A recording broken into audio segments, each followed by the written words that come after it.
Blog Talk Radio. Good evening. You're tuned in to Colombo Chronicles at Blog Talk Radio. Follow the mover and shaker, award-winning author and host, seen on TV and radio, Rose Colombo. Every Wednesday, Rose interviews prominent experts and authors on politics and social justice.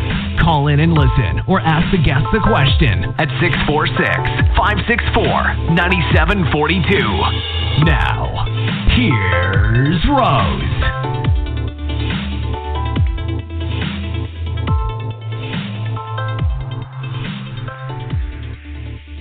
Hi, everyone. Here's the Rose Colombo, right here for you on Colombo Chronicles Live. Every Wednesday evening, we have very special guests from 8 to 9 p.m. on the West Coast, and that would be 11 to midnight on the East Coast for all you sleepyheads out there. And this is worldwide online radio, so you can listen anywhere in your area or your country. So just check the time, bookmark us, and listen every Wednesday evening. Or it could be morning or afternoon in your area, right? That's right, but welcome to Colombo Chronicles Live. And you can also scroll down at blogtalkradio.com/Colombo Chronicles, and you will see a list of very special guests with their expertise and topics. And you can take your choice and listen to the special guest and the topic of your choice. All shows are archived.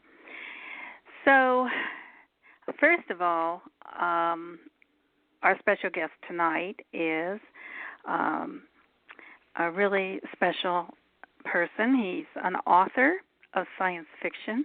His name is Mark Kingston Levin.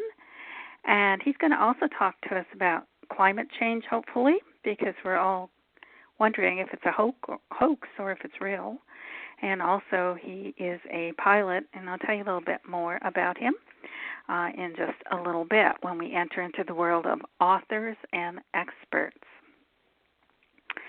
But first of all, I would like to extend my sincere condolences to the families and my prayers and our family's prayers to the victims of the Las Vegas shooting and those who survived and the family members of those who didn't survive.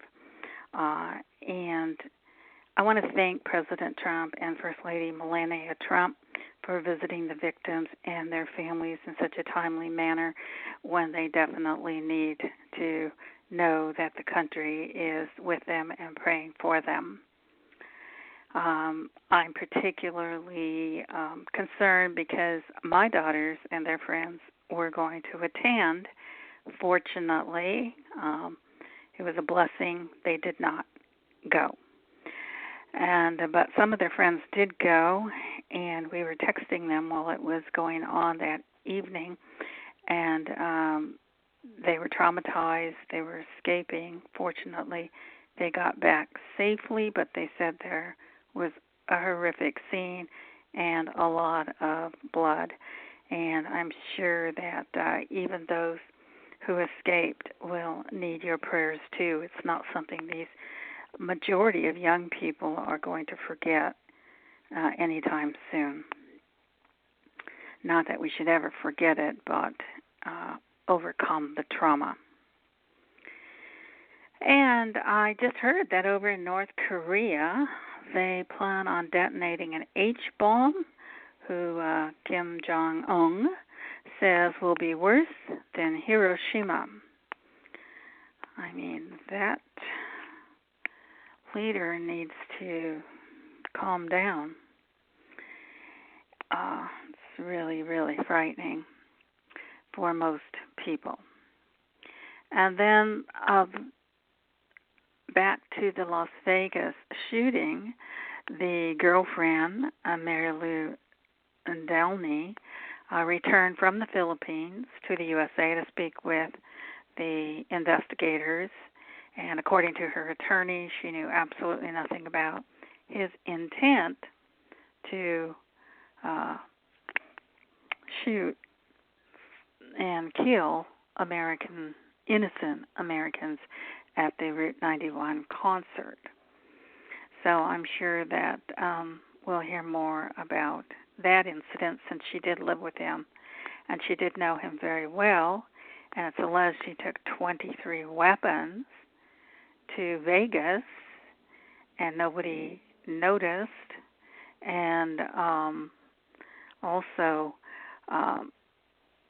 it would seem that she knew he had weapons in their home in Las Vegas, but I guess the police will have to figure all that out. It's really complicated, and I'm sure they're trying to put all the pieces together. On the news, it says that the Las Vegas shooter, Stephen's brother, I believe it is, Stephen Spaddock. No, that is the suspect, Stephen Spaddock. The gunman was reportedly prescribed anti-anxiety medication before the attack. And it says that Stephen Paddock, the accused shooter in Las Vegas massacre, was reportedly prescribed an anti-anxiety drug in June, according to the Las Vegas Review-Journal reported. And it says that the outlet reported the news after obtaining records from the Nevada Prescription Monitoring Program. The records show Paddock had been prescribed 50 10-milligram diazepam tablets on June 21st. According to the outlet, the brand name of the drug is Valium, and it is a sedative hypnotic drug that can cause aggressive behavior when abused and trigger psychotic episodes. Those experiences are further amplified with alcohol. A retired FBI profiler, Jim Clement, said in an interview that investigators may be able to prove if Paddock had some kind of neurological disorder if his suicide did not destroy his brain. Well, this is interesting because there's so many different reports. Some say he committed suicide, and others say he was shot by the FBI who entered his room because he was shooting at them. So there's lots of different stories going on here.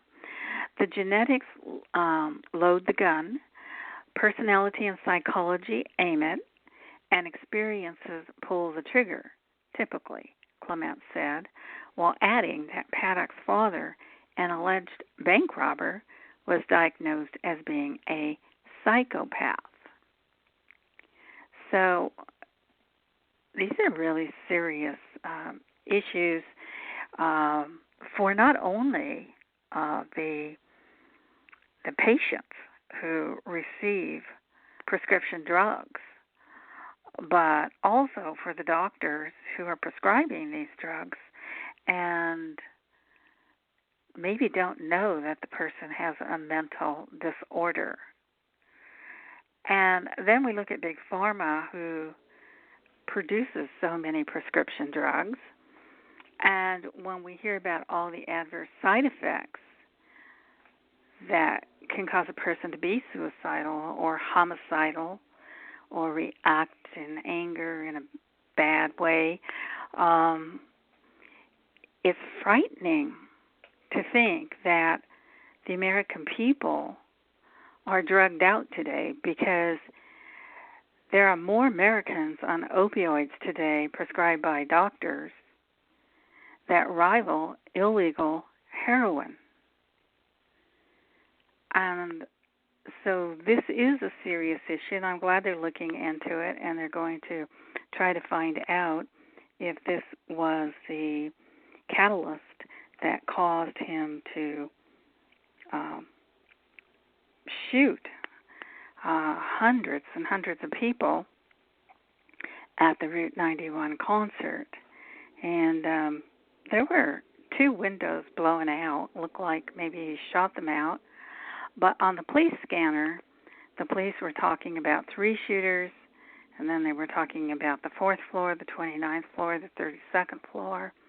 Other witnesses were saying that they saw shooting from the 4th floor as well. So there's a lot of different pieces of the puzzle, and it's really one of the most confusing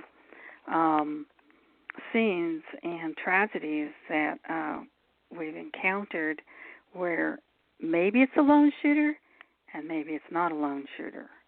I guess we'll just have to wait and see what the police, the investigators, the FBI come up with, and hopefully they'll be able to put the pieces together and bring this situation to a close. So God bless America, and may God comfort and bless all of the families and the victims that were at the concert that evening in Las Vegas. And on that note, we are going to enter into the world of authors and experts, and we will be back in just a moment on Colombo Chronicles Live. You're listening to The Rose, so don't touch that dial. Keeping up with the news these days is like keeping up with the car. Well, you get the idea. There's a lot of yelling and screaming. Intelligent discussion, not so much. Ready for something refreshing, thought-provoking, and friendly? Okay, grab your favorite hot or cold drink, sit down, and listen to a friendly voice. The Colombo Chronicles Live with Rose Colombo on Blog Talk Radio. Every Wednesday night at 8 on the West Coast, or 11 for anyone sleepless on the East Coast, Rose Colombo welcomes dynamic authors and experts on a myriad of human interest topics. From politics to love, the environment, the mafia, healthcare, and more. It's 60 minutes of original entertainment and intriguing information with the top VIP guests. Senator John DeCamp exposing the Franklin cover-up, Dr. Tony O'Donnell, the Herb Doc, Dr. Alan Keyes discussing the White House. So, from Rose Colombo's home on the Colombo Chronicles Live to your home, Colombo says she doesn't want to have to send the familia to make sure you are listening. Listening is an art that humans are losing to the world of robots. Robots don't have any tone or human feelings. The addiction to communicate by texting isn't going away. People are feeling isolated, lonely, frustrated. People need people willing to listen to them. Can you imagine getting a text message that read, "You're fired," or "Hi, would you marry me?" It is happening. Colombo Chronicles is the option and the answer to human communication. Colombo Chronicles provides email access to your ideas and issues. Take advantage of this opportunity now. Go to colombochronicles.com. Click on subscribe today. Colombo is spelled Colombo Chronicles. Fill out the form, submit it, bookmark and subscribe today. Remember the name, colombochronicles.com. Colombo Chronicles Live. Colombo is on their trail. Listen up at Colombo Chronicles Live. That's right. Listen up, because we are about to enter into the world of authors and experts. And boy, do we have a wonderful author with us this evening. It's his first novel. He's a versatile person whose expertise expands into many different areas in science. His name is Mark Kingston Levin. He's a PhD, and he is the author of a very popular science fiction book, because it's really getting a lot of popularity out there, 30th Century Escape, and it is receiving rave reviews. He's about to receive an Irwin Literary Award on October 11th from the Book Publicists of Southern California for the best science fiction book of the year. And his book is the first of a trilogy. He can talk about science and climate change, and we are all interested in that because we're wondering, is it real or is it a hoax? And he can also talk to us about his book, and also he is a pilot who flew into hurricanes and survived. That is definitely a dangerous gig. So let's say hello to Mark Kingston Levin and welcome him to Colombo Chronicles Live. Hello, Mark. I hope you're having a great evening, and welcome to Colombo Chronicles Live. Well, thank you for having me, and I am having a great evening. I hope all of you are having a great evening tonight. Yeah. Great. Science fiction, most people like science fiction, and you're writing a trilogy, and so that's rather exciting, especially in this day and age with all the different UFOs, aliens, robotoids, humanoids, clones, all of these different things that are happening in our society that we hear about. We don't know if they're real or not. So science fiction is on everybody's mind. So why don't you tell us what is the main theme of your book and who inspired you the most to write a book? Well, first, the person who inspired me the most to write was a fellow named P.A.M. Dirac, Paul Adrian Morris Dirac. He's a Nobel Prize winner. He was born in Bristol, England. His father was from Switzerland, the French part of Switzerland, and his mother was British. And he's the one who predicted antimatter and founded quantum mechanics along with a fellow named Erwin Schrödinger. So he was my inspiration. As I got as he got older, I guess, as we both got older, we became friends, and his daughter is a professor out at the University Scripps Oceanographic Institute, part of the University of California, San Diego. And he would come out here sometimes to visit her, and we would have dinner, and he would tell me that he wanted to give me the baton. I said, "What baton?" He said, "Well, I'm getting older, and I've been working in cosmology." And so he explained to me what he was doing. He said, "I should pick it up." And I said, "Well, I've been working in quantum mechanics, very small stuff. Now you want me to work in the very big stuff." Well, I started working in the very big stuff. So anyway, which also inspired me for this book was because as I started working on explaining the expansion of the universe and why the expansion is now accelerating after many billions of years, we have to look for where's that energy coming from? What kind of force can do that? It turns out if you converted that energy into mass, it'd be 70% of the universe. Dark matter is 25%, and that holds the universe together. And then the matter that we see, like all the planets and the people and the sun and the stars and the moons and all of that, and all the hydrogen gas out there, is 5% of the universe, according to these calculations of the latest scientists.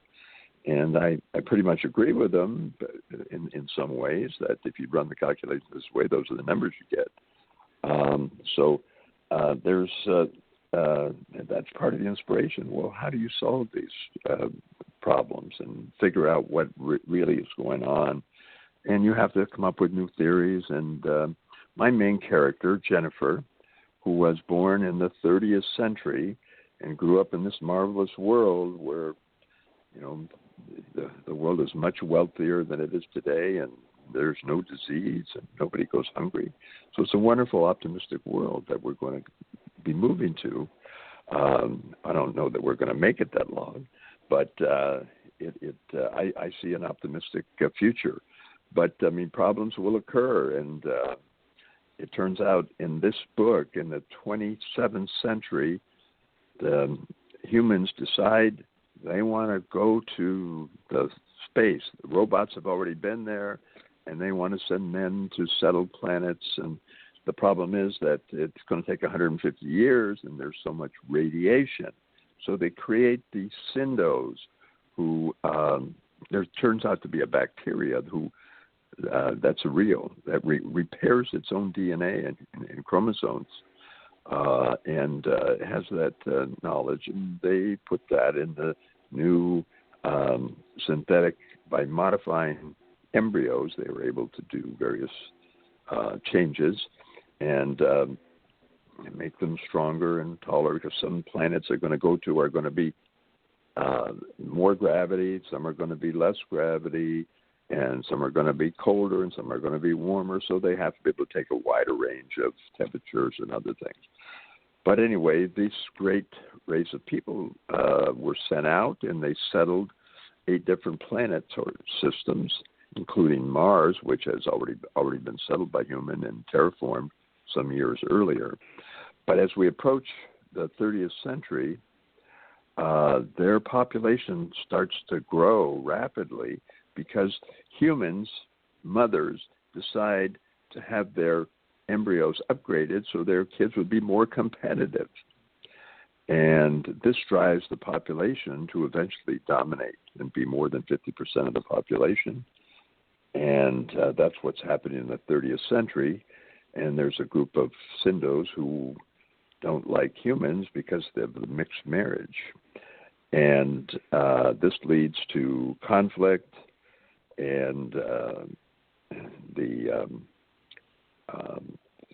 secret society of scientists promote Jennifer, as she's first just a undercover agent, but she finds out that the Sindos are planning to introduce a sterility drug in the water and essentially eliminate all humans to preserve the purity of the Sindo race. So This is the basic theme, and in the book, and she goes back in time, leads a group of 50 people, and she sends them to the 27th century when the Sindos were first made, so they can be their DNA can be corrected, so they won't have these tendencies, what we call the lack of moral compass. And that's what the book's about. And then she comes back to the 21st century, and it's a little bit of a mystery, and it's a mystery to her, but she's very drawn to this 21st century. She was also a historian, had a PhD in history, and studied the 21st century. She was an archaeologist as well, and to accomplish her mission, there's just horrendous obstacles, but she never gives up, and she keeps fighting on. So it's a story about her. That is really intriguing, and in some ways it touches on what's going on today, or people believe are going on today, or think are going on today in many different areas, because they're experimenting with DNA and all of that. So they are. Yes. Yes, they are, and so it's kind of scary. So why did you choose to write science fiction versus, since you enjoy science, something more scientific? Well, I have written a number of scientific documents, so I was thinking of doing something more, let's say, where I can express my vision of the future in an entertaining way, because I love to entertain people. And this is probably the primary reason why I chose to write fiction. Fiction is just a form of entertainment, and today the science fiction has become hot. I mean, they make a lot of movies out of it. The Martian did very well. Andy Weir was a good writer, but he wrote hard science fiction, which means that the science fiction is based on real science. And so I decided I was going to try to write the science fiction of the distant future based on real science. So that was a challenge for me, but I did. That's what I did. And not that I can say 100% of this is going to come true. Nobody can. And just like in climate change, we can't take the models we have and reproduce the past temperature changes with the models. We have a good record of what happened in the temperature changes from the mud in the ocean and from the ice cores, all the different data that we've gathered over the years. We have a pretty good idea what the temperature was in any given year, or was certainly within 10 years, by looking at isotopes and isotope ratios and different things. So when we've constructed this thing, and then we take these models and we try to make them play it back, they don't do it. So that means that our we don't have a good model of clouds. We don't have a good model of the sun. We don't know what its magnetic field strength and how it works. We know roughly what its strength is, but we don't know how it changes the sun. And we don't know a lot about it accurately. When you start a model, you have to get initial conditions. You have to measure everything at the same time. That means the weather. You have to measure temperature everywhere. You have to measure wind. And it's very hard to do that. So we only measure at certain points, like at airports. And we don't know all the data that's in between, all over the ocean and over all these places. So the models are just not accurate at this time. Hopefully someday they'll be a lot more accurate. They're more accurate than they were 10 years ago, but, they're still not quite there. So that's why you have so much controversy, because some scientists say, well, nobody's saying that the temperature's not rising and climate doesn't change. It's changed from the beginning of time. 600 million years ago, we had a snowball Earth. The ice was everywhere, including on the equator. And miles thick ice over most of the globe, over land, and it's thinner over water. But this was what we had. And then 500 million years ago, we had the Cambrian, what's called the Cambrian explosion, and it was just where many forms of life developed all at once and rapidly, in rapid changes, and moved onto land and ended up making all of us. There are ups and downs along the way. As climate did change, it did cause major problems but it was a driving force for evolution, climate change. And so climate's constantly it's changing as it's changing as we're speaking. Yeah, it is. Yeah. In fact, the oceans are receding in some areas of the world drastically, and they don't know why. And then we have all of these fish and mammals that are dying and wash up to shore, whales and penguins and porpoises and fish, and people don't have an explanation for it. Then we have the birds also falling out of the skies, and the bees are becoming less seen. Yeah, we have major problems with disease in bees right now. Yeah. Oh, we do? I didn't know that. We have a disease problem. Yeah, it's with some bees. Yeah, and so they're working to try to find a cure. Yeah, and try to isolate those. So is this all these changes that we know for sure are changes? We can see them with our eyes. Thank God for the internet, because we can see around the world now. And do you contribute that to climate change? No, not necessarily. Yes. Climate's always changing, so it's changing now. It's changing a little faster than normal right now, and we're getting a little bit higher. The rate of rise is a little bit higher. But the last ice age, at the end of the last ice ages last about 100,000 years. They're really maybe about 115 to 120,000 years. But we just round off so 450,000 years ago, we had an ice age, and we had one, we're just coming out of one. We've been about almost 12,000 years, and usually they last for 14,000 years, but sometimes a little less, what's called the interglacial period. And all our civilization really developed since the last ice age, although humanoids have been around, and Neanderthals were around before the last ice age, and so were humans, but we've been around, but mostly in Africa, and we didn't spread all over the globe. But whatever happened, the ice age in some way helped, and it's very useful in helping push evolution, because when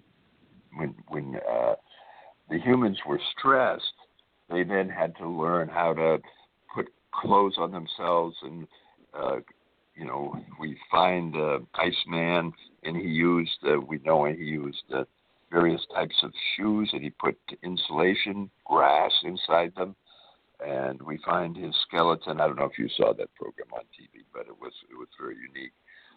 This was, he was very humanoid. He lived in the near the glaciers, probably 10,000 years ago. So that was just coming out of the Ice Age. The Ice Age, and that Ice Age lasts for 100,000 years. Well, the oceans were 5 meters higher at the peak of the last interglacial period, which would be about 120,000 years ago or 125,000 years ago, something in that time frame. And we can measure those, again, with the various techniques that scientists have of measuring oceans. And so it's not unusual that we're going to be 5 meters higher than we are now. That was at the end. That was the peak. So we will have a peak, and you get the warmest point at the peak because you get the oceans warming. Then it starts to cool, and we'll go through another cycle. Now, I don't think that, the globe is going to warm and prevent the next ice age. But the ice age is going to be a lot more difficult to live in for, the humans in the next few thousand years than a slight warming period. So, and yes, we're going to have problems in Florida, South Florida.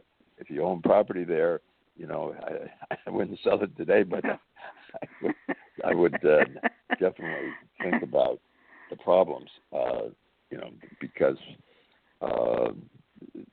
South Florida is about 10 feet maximum. I'm not saying the oceans are going to raise 10 feet, but I think the oceans will eventually rise quite a bit higher than they are today, probably, and therefore take advantage of what we do know. And San Diego's a good place to be. We're higher in some places. We're raising up, like the tectonic forces are causing some parts to rise, and they have for over millions of years. And also some parts sink, like Mission Bay, and you've got Mount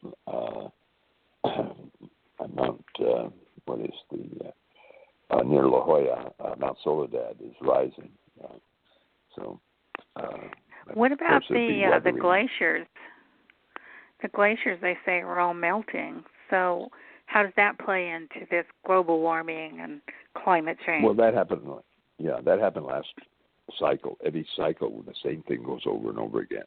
In the past, million years or so, we've had just one cycle after another.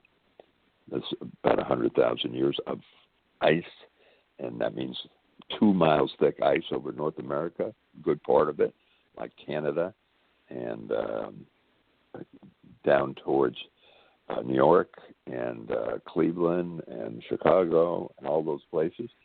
And, was the glaciers that the last glaciers dug out the Great Lakes for us. So the glaciers aren't all bad. The Great Lakes are wonderful, and but we can't do much about it. I mean, in the future we might be able to.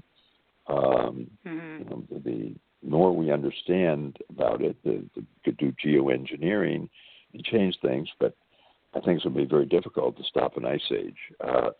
I know the monks tried it during the 1700s. There was a mini ice age, and there's this, it got quite cold, and they had a big church there in a small village, and the monks all got up there and prayed, and the ice kept coming, and pretty soon there was no more village.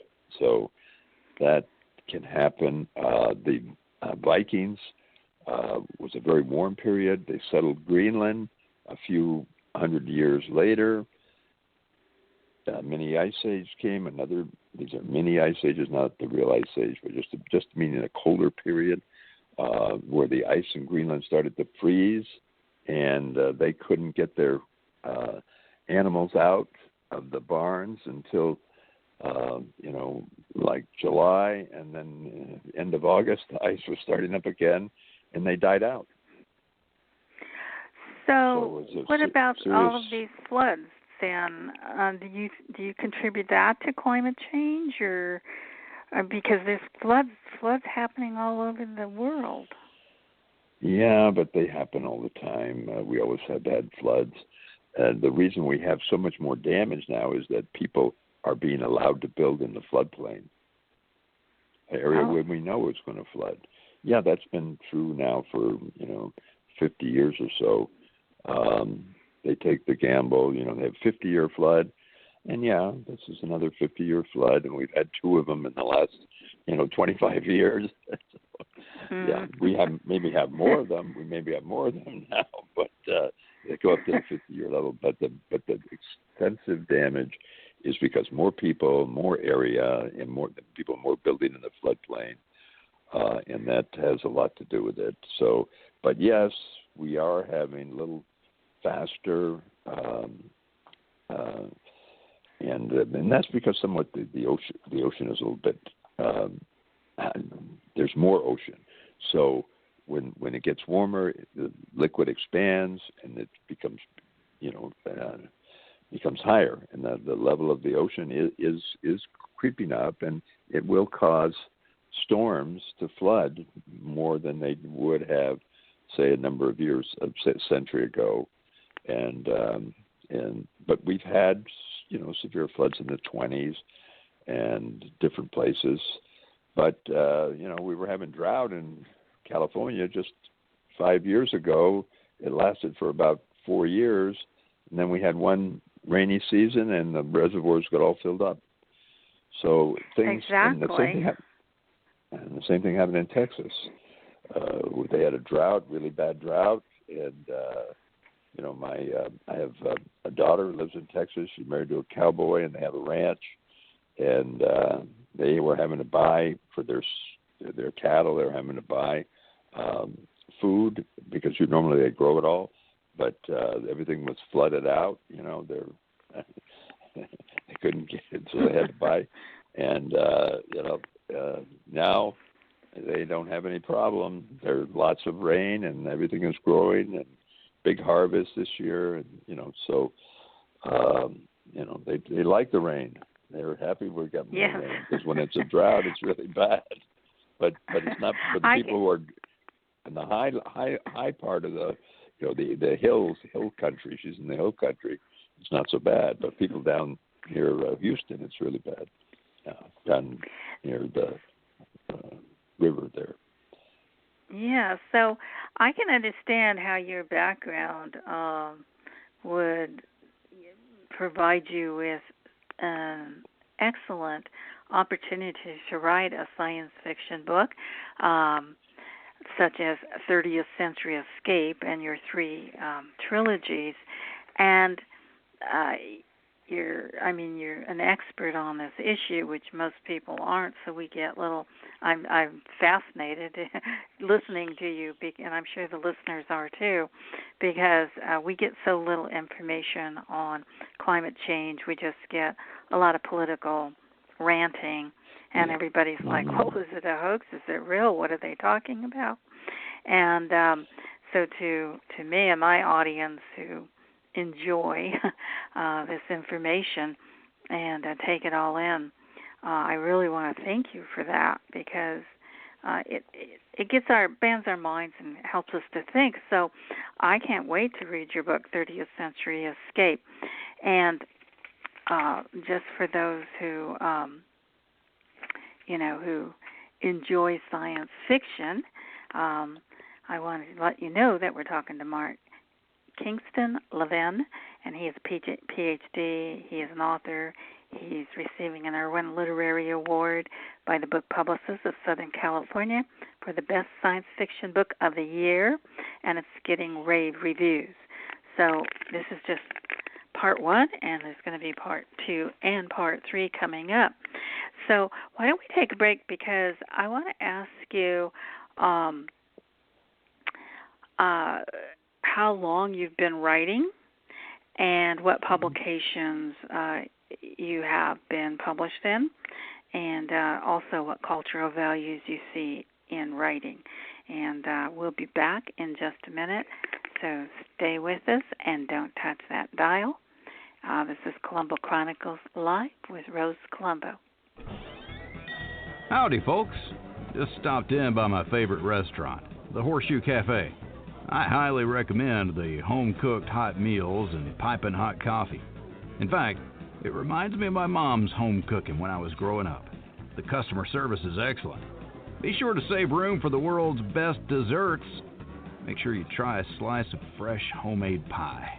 The Horseshoe Cafe is located at 154 East 4th Street in the heart of Benson, Arizona. The Horseshoe Cafe is right outside of Tombstone, Sierra Vista, and Tucson. Sometimes Patty and Mike stop by to welcome you. The staff at the Horseshoe Cafe looks forward to seeing you. Stop by to eat or relax. Cool down in the desert with a cold beer or your favorite cocktail. That's the Horseshoe Cafe. Oh, and don't tell anyone I told you, but some people think it's haunted. One thing is for sure. Be sure to bring your appetite. Keeping up with the news these days is like keeping up with the car. Well, you get the idea. There's a lot of yelling and screaming. Intelligent discussion, not so much. Ready for something refreshing, thought-provoking, and friendly? Okay, grab your favorite hot or cold drink, sit down, and listen to a friendly voice. The Colombo Chronicles Live with Rose Colombo on Blog Talk Radio. Every Wednesday night at 8 on the West Coast, or 11 for anyone sleepless on the East Coast, Rose Colombo welcomes dynamic authors and experts on a myriad of human interest topics. From politics to love, the environment, the mafia, healthcare, and more. It's 60 minutes of original entertainment and intriguing information with the top VIP guests. Senator John DeCamp exposing the Franklin cover-up, Dr. Tony O'Donnell, the Herb Doc, Dr. Alan Keyes discussing the White House. So, from Rose Colombo's home on the Colombo Chronicles Live to your home, Colombo says she doesn't want to have to send the familia to make sure you are listening. Hi, we're back on Colombo Chronicles Live, and we're going to return to Authors and Experts Corner with our versatile and very exceptional guest, Mark Kingston Levin. He is a PhD, an author, and he wrote the science fiction book, 30th Century Escape. It is a trilogy, and he's also a pilot, so we'll have to ask him about that as well. Hi, Mark. We're back on Authors and Corners. Authors and Experts. And I wanted to ask you about your writings. What did you write about in the past, your scientific publications, and what was your interest there? And then also, what cultural values do you see in writing? Okay, well, first let me talk a little bit about what I've written, probably over 33 patents in the U.S. and a number of them abroad. Some included things like sensors for detecting submarines under the ice and means of measuring sound velocity from airplanes and other sensing devices. Most of them use quantum mechanics, which is some form of electromagnetic radiation, and some use superconductors and other types of things. But those are the many of my publications, and I have 40 additional publications in the scientific literature that vary from radiation effects on crystals to contamination effects of ammonium perchlorate, one of the major rocket fuels. The solid rockets are all like the boosters for the space shuttle, which we don't have anymore, but the new boosters are also going to be made out of ammonium perchlorate. So all of this was an important part of my early career, where I did work a lot in rocket science. And then later on, I formed a company and worked in oceanography, airplane oceanography, and I did fly into hurricanes as a part of that, and invented techniques for measuring sound channels of Project Stormwater, where we'd fly before the hurricane. The NOAA would be inside the hurricane, and they would direct us where to go. We would go in front of the hurricane, except once in a while the hurricane wouldn't stay going straight. We'd get hit. But we'd fly in front of it, drop our probes, and then after it went by, we'd go and drop our probes again. So that was, and then we'd measurement and we'd develop a theory for these sound channels because they come right over Cuba. And then those hurricanes go right over into the U.S. And the Russians, which have bases in Cuba, could put their submarines in these sound channels and could drop things off close to our shore, and we'd never know about it. So we had to keep track of those. That was back in the 70s, the height of the Cold War, and these were all, high priorities for the government. So I was very fortunate that I got the government funding and got my company built up, and then I sold it to Spartan Electronics, and I worked there for a year or so. And then I went into the White House as a science advisor, 3 levels down. Okay, yeah, I'm not the top one. I'm the third one down. So that's well, that's pretty impressive. Yeah, spent a couple of years doing that, and then I moved on. And but it's that background that helped me write a lot of diverse things. I wrote things about how to extract energy out of the ocean using it didn't actually work, but we built a big system in Hawaii and tested it. And it's good for one thing. You bring up the cold water and you get very good, it's like an artificial upwelling, and you get just like you do in the tuna area off of Peru, you get very good fishing. And you could also bring the water in. And in Hawaii now they're growing cold water lobsters with that cold water. And they have good agricultural program there. Yeah, so they're doing a lot of neat things with the cold water. Still, they've got it. They have to pump it up. And basically, the problem with the theory is that you get growth in the heat exchangers, and cleaning out those heat exchangers is very difficult. So that makes it difficult. Someday they may learn how to put an electric current on there and keep the biotechnology critters away, and they tend to grow first little crustaceans, and you get all these plant organisms and algae, and then finally you get barnacles. So getting barnacles off are not an easy thing. So it's just just like the bottom of a ship. The same thing happens if you don't clean it and scrape it and paint it. You get the growth. So that was probably that was an interesting time development. People are trying to develop ways of extracting wave energy and all different forms of energy. They're probably the best are solar on the roof and on your roofs because you've already got the roof structure there. Because if you build a huge structure, it's going to take up, in order to power like the United States, you'd have to have something the size of the state of Missouri, and you're better off growing crops. Then because the cost and efficiency, you're better off growing crops with your land. So the desert is a place where you can do some more of this stuff, but you got to be careful where you do it and how you do it. And even the desert has critters and ecosystems that live. And if you put that over there, they're not going to live because they're not going to get the sun, and they need sun's energy. Mm-hmm. So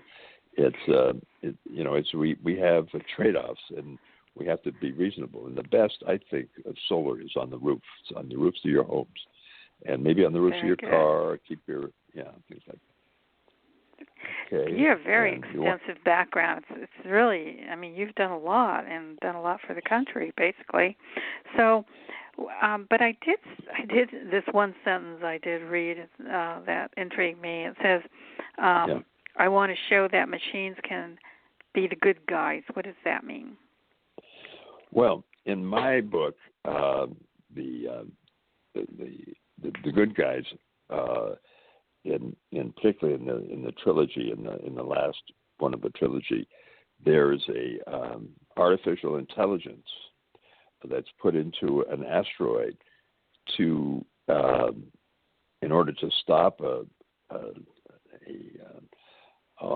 real Holocaust, which would wipe out the entire Earth in the 57th century. So we're moving out, so this robot and artificial intelligence system is built into Vesta, which is our largest asteroid. Because Ceres, who used to be called an asteroid, is now upgraded to a dwarf planet like Pluto. So it's in between Mars and Jupiter in the asteroid belt, but it's pretty good size. And they send this to there's two neutron stars that are orbiting each other, and eventually they're going to collide. And when they collide, they form a black hole. But in the process, they give off so much energy that it is almost like the entire energy of the Milky Way in a week. And that intense energy coming out of them will destroy any atmosphere and destroy the planet Earth as well as Mars, and sterilize them essentially. So in order to prevent that, it is the machine and that's going to book 3, the machine that goes out and does it. And on his way, this is a very long trip, it's able to reproduce itself and create a child. And how it does that is an amazing thing. You just have to read the book. Well, I can't wait to read the book. That's the third book, so that will be in March. I plan the third book to come out in March, and the second book probably to come out in December. Yeah. Fantastic. So writing your books, and especially your first book, 30th Century Escape, do you feel that with your background, your expansive background, and your love for writing, that you achieved whatever it is that you feel you wanted to project to the audience that will be reading your book? Well, that really is up to the audience to make that decision. I tried to impart entertainment, some warning that we have to be careful with the DNA on humans, but the main thing I really want to show is that no matter how bad things get, if you really work hard, you can overcome almost anything. And I want to give a very positive spin to humanity and that what we can accomplish. And I try to do it through this main character, Jennifer, and she's a very special woman from the 30th century, but she has a heart just like people do today, and she has a heart of gold and tries to do a lot of good. And I think she's able, in the end, to overcome her limitations and rise to the occasion.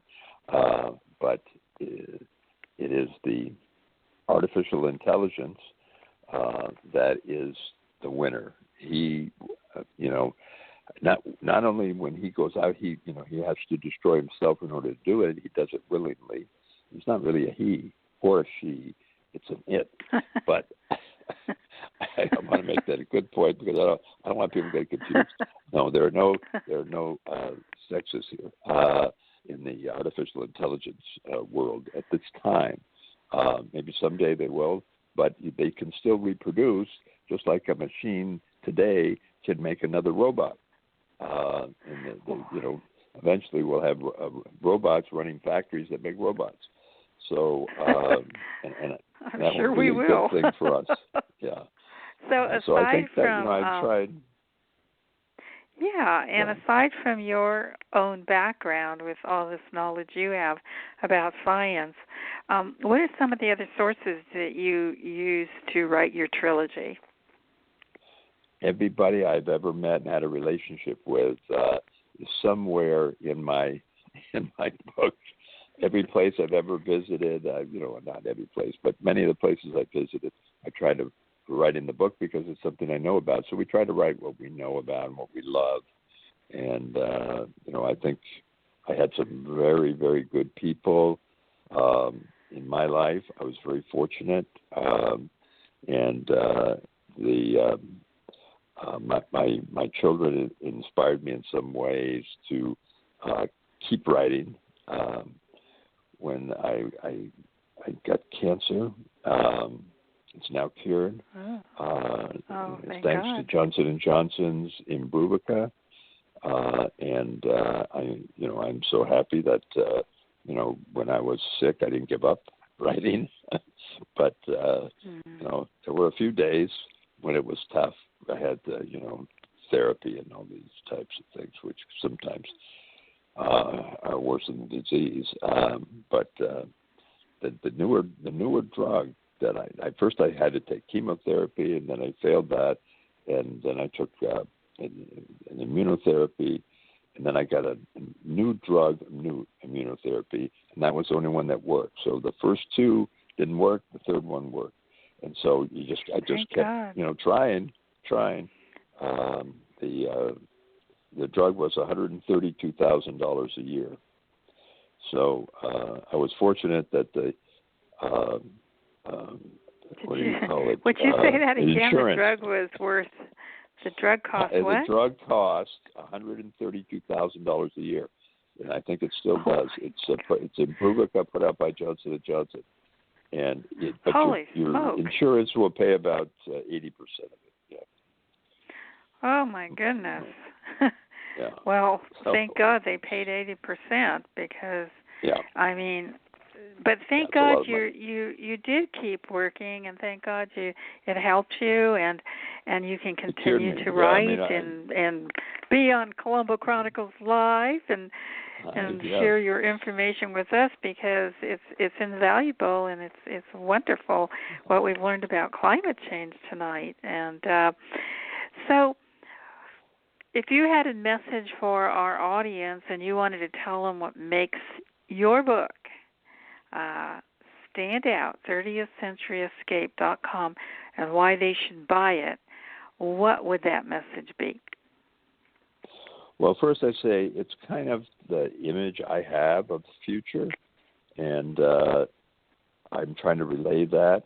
I'm trying to do it in a means that will entertain and maybe sometimes shock people a little bit, so that it's fun, to make it fun, to read. Sometimes and I think that's the main thing.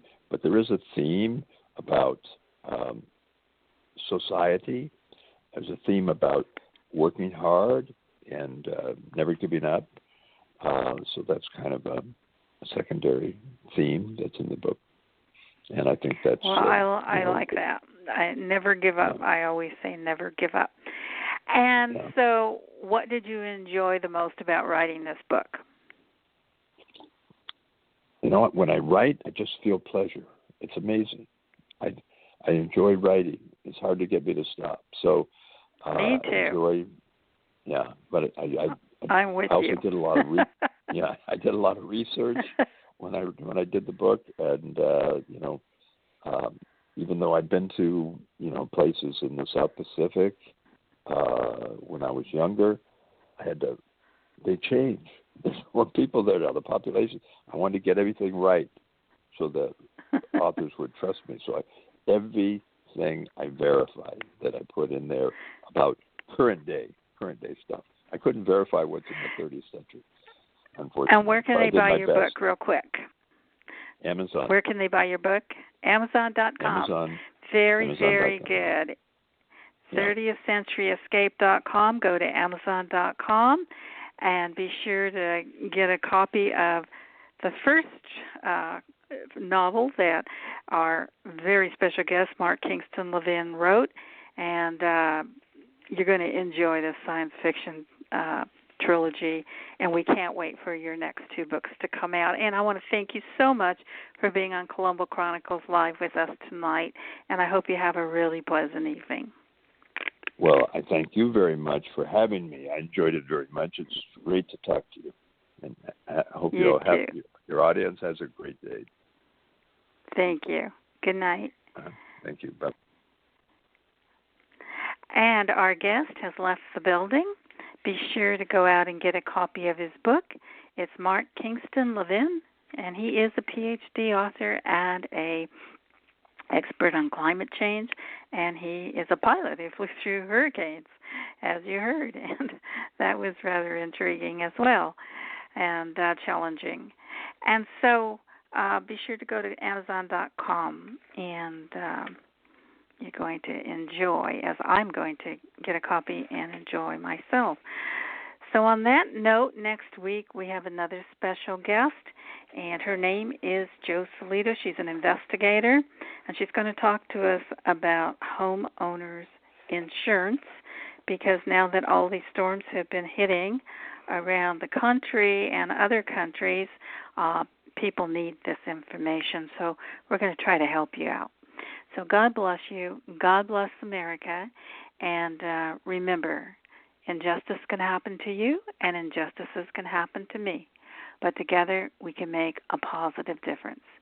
Remember that you are never alone when you listen to Colombo Chronicles Live every Wednesday from 8 to 9 p.m. Pacific Standard Time, and 11 to midnight for all you sleepyheads out there on the East Coast.